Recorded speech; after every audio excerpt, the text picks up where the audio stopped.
palabras que son para vivirlas. Mensajes que revelan una oportunidad de crear una nueva vida para ti y los demás. Conócela, vívela. Palabra viva, una iglesia para vivir. Así que pongan mucha atención. Yo quiero hablarte hoy una predicación, un mensaje que le hemos titulado El camino del Hijo del Hombre. El camino del Hijo del Hombre, basado en el Salmo 8, para que me ayudes leyendo la Escritura y podamos concentrarnos en la palabra y disfrutar la palabra de Dios. Seguros estamos que será de bendición. Así que vamos a ver el camino del Hijo del Hombre, Salmo 8. Abran la Biblia, por favor. Bendigan a Dios cuando lo tengan y vamos juntos a leer la Escritura. Dice la palabra. Vamos mira, aun cuando te la proyectan en las Biblias, antes del Salmo trae un título, ¿verdad? Parece que empieza diciendo, oh, ya ves, Señor nuestro, pero así no empieza. Trae un título. En la proyección, por lo general, esos títulos no aparecen, pero en nuestras Biblias sí aparece un título.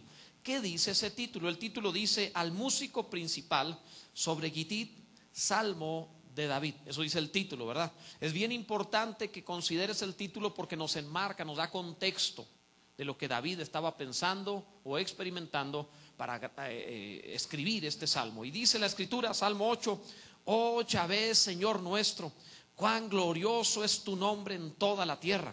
Has puesto tu gloria sobre los cielos. De la boca de los niños y de los que maman fundaste la fortaleza a causa de tus enemigos, para hacer callar al enemigo y al vengativo.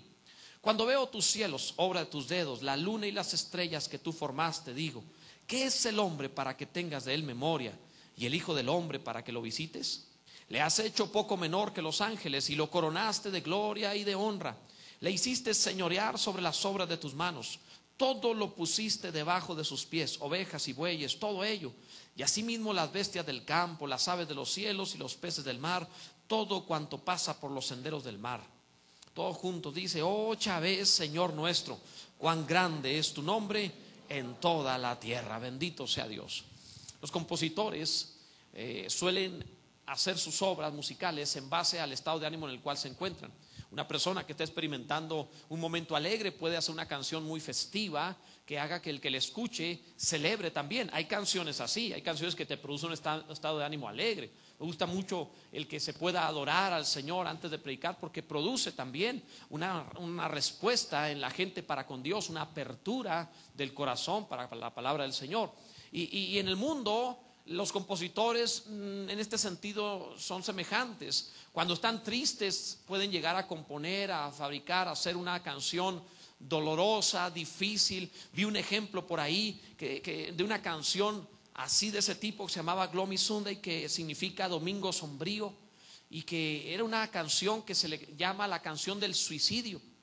¿Por qué razón? Bueno, cuando la sacaron en Hungría hubo 17 suicidios seguiditos por esa canción, oyendo esa canción, porque habla de un amor que se muere y el otro que queda vivo recomienda morirse para alcanzarle. Y algunos que estaban en la depre sintiéndose mal, pues empezaron a hacer lo mismo. Y a nivel mundial se le atribuyen decenas de suicidios, al punto tal, repito, que en Hungría se prohibió. El compositor de esa canción se suicidó. Él mismo se arrojó por la ventana de su departamento para matarse debido a un desamor. Y hay canciones que producen cosas así, ¿verdad? Canciones terribles. Incluso vi la letra para ver si leía un fragmento, pero cuando la vi dije, no le leo nada.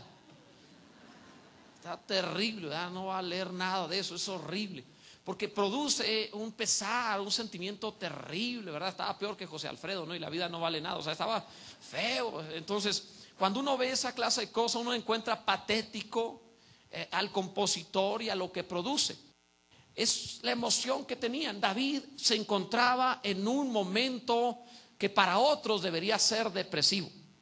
Cuando David compone el Salmo 8, David no se encuentra en el momento de euforia, de alegría. No es cuando se acaba de enamorar, no es cuando acaban de hacerlo rey, no es cuando está pasando un buen momento, sino que David compone este Salmo 8 en un momento difícil. Por eso le pone el título sobre Gittit, que ahorita te explicaré qué significa.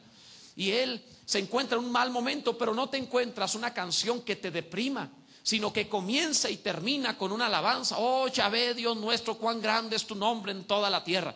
Y alaba a Dios. Y cuando tú lo lees, no te deprimes, te alegras. Qué maravilla el que un hombre tenga la capacidad de enfocar su emoción negativa hacia una obra positiva. Esto es producto de una relación con Dios y el entendimiento correcto de lo que Dios deseaba hacer. O sea, David se abre en su dolor, David se abre en su necesidad a entender el corazón de Dios, en el cual Dios desarrollaría un plan para llegar a nosotros. ¿Cuál es el camino de Dios? Por eso le hemos titulado este mensaje, el camino del Hijo del Hombre. ¿Y qué es lo que hace? Bueno, lo que hace David en esto es que David profetiza y no solo habla de sí mismo, sino que empieza con él, o aparentemente va a hablar de él, cómo Dios se fija en él, y sin embargo termina profetizando acerca de nuestro Señor Jesucristo. El escritor a los Hebreos en el capítulo 2 y aún en el capítulo 1 también toman palabras de este salmo para referirse a Jesucristo.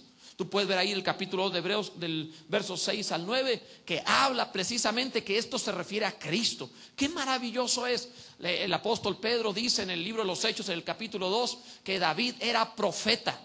Así que David no solamente cantó porque se sentía en cierto estado de ánimo, sino que cantó, y cuando abrió su corazón a un sentimiento, él, movido por Dios, comenzó a profetizar y a hablar 1500 años, 1000 años más adelante, a la venida de nuestro Señor Jesucristo. Empezó a hablar acerca de Cristo. ¿No te parece maravilloso que en ocasiones pensamos que estamos viviendo nuestra vida cuando en realidad es Cristo viviendo en nosotros? A veces piensas que se trata de tu experiencia. No es tu experiencia, es la experiencia de Dios por medio de tu carne. Crees que se trata de ti, pero es Dios viviendo a través de ti. Crees que tú estás haciendo algo, pero es Dios moviéndose. Y cuando tú comienzas a tener esta conciencia, terminarás diciendo: Yahvé, Señor nuestro, cuán grande es tu nombre en toda la tierra. Bendito sea Dios. ¿Qué es lo que pasó con David sobre este salmo? ¿Qué significa? ¿Cuál es el contexto? El título dice sobre Gitit, Salmo de David. Esto que habla de sobre Gitit, pues tú sabes que soy curioso y siempre empiezo a buscar qué significa.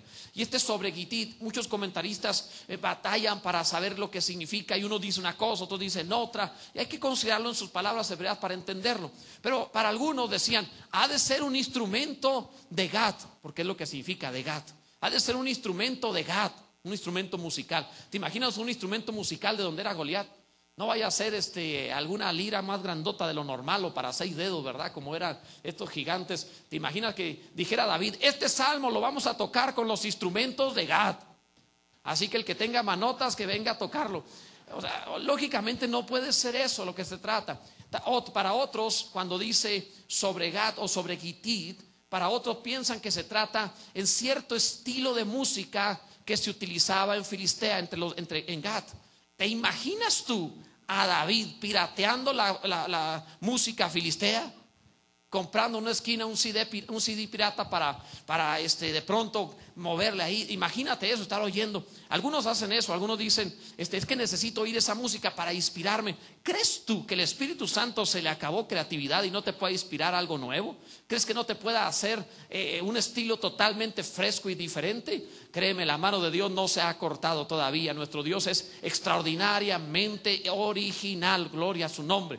Ahora, realmente lo que significa este título es sobre Gitit es esto. Él está diciendo, Gitit era la forma como se le llamaba a las prensas de vino, las prensas de uvas, los lagares de Gad. Así se les llamaba, Gitit. De manera que David está diciendo, esta canción es sobre la prensa de vino de Gad, es sobre el lagar de Gad. Él va a cantar sobre su experiencia que le hizo brotar lo mejor de sí. O sea, lo que me apretó. ¿Qué experiencias tuve en Gad que me aplastaron y sacaron vino para Dios y sacaron bendición para la obra de Dios? ¿Qué experiencias tuve en la vida que produjeron lo mejor de mí para Dios? Debes saber que esto que él está hablando tiene una razón, un porqué. Gad era la canción dolorosa de David, porque Gad le representaba varios retos. Primero, Gad fue el lugar de donde era originario Goliat. Y tú sabes que enfrentar a Goliat